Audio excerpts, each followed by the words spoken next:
Eat clean, get lean. So in this series, we are looking at the shopping list, Eat Clean, Get Lean, that you can download on my website.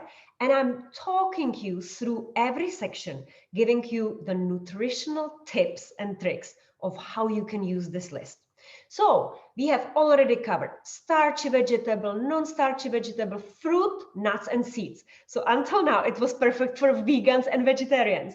But this section is for meat eaters and fish eaters. So vegans and vegetarians, you just switch off now and move to the next section.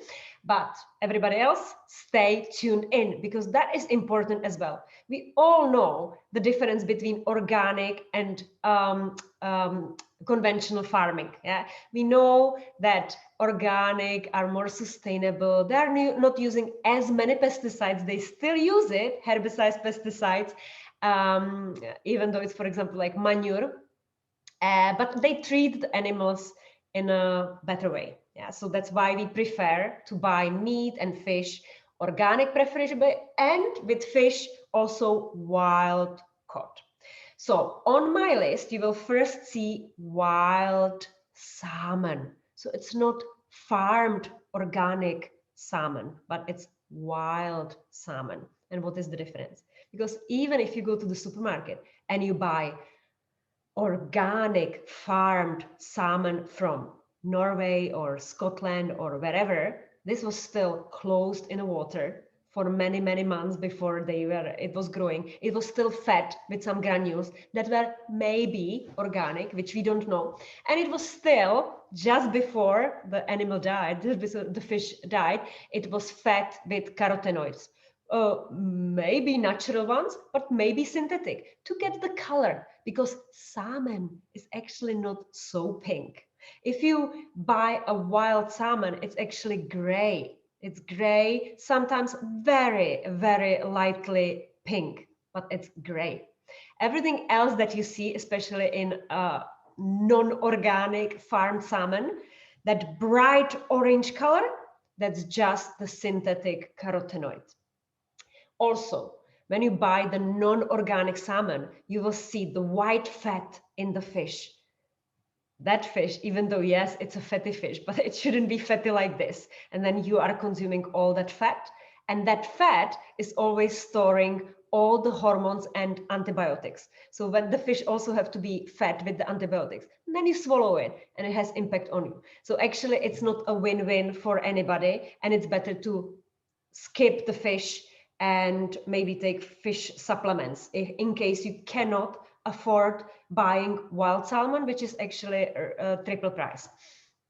Then I have there another option, and that's sardines. And that's what I personally buy, because maybe sometimes I don't want to spend like 7-8 euro for wild salmon. So I spent €2 on sardines, on organic sardines. And why do I recommend sardines? This very small fish. It lived for a very short period of time. It didn't have time to accumulate all the toxins from the environment, and therefore it's not going to pass the toxins to me. However, it's still really high in omega-3 and high in protein. So for example, the small can, 80 grams of sardines is 18 grams of protein, which compared to one handful of nut, which is 4 grams or maximum 6 grams of protein. So 18 grams of protein in 3 small sardines is a really good source. And also high in omega-3, which we know are anti-inflammatory. It supports the fluidity of the phospholipid bilayer. So every cell in our body has this phospholipid bilayer, and it has the receptors which are opening, and we need it to be fluid. So it's all these reasons why I eat small fish. What are the other small fish? For example, mackerel, trout, anchovy. Yeah, you will not see in my clean eating shopping list tuna, because I don't recommend tuna. Tuna is maybe an emergency food when you go camping and you need to have a quick can of tuna and mix it maybe with some salad or with some vegetable. Okay, once a year, it's fine. But tuna is a large fish. It lives for 50 years. So for 50 years, it lives in a polluted ocean. You cannot track it for 50 years where it was moving. And all these toxins stay in the meat. And then you eat it. And then all these toxins can cross the blood-brain barrier, cause Parkinson's, Alzheimer, brain fog, headaches, migraines. It can act as endocrine disruptors. It's mimicking your hormones. For ladies, it can mimic estrogen. Then you might have a problem with your period, problem with fertility.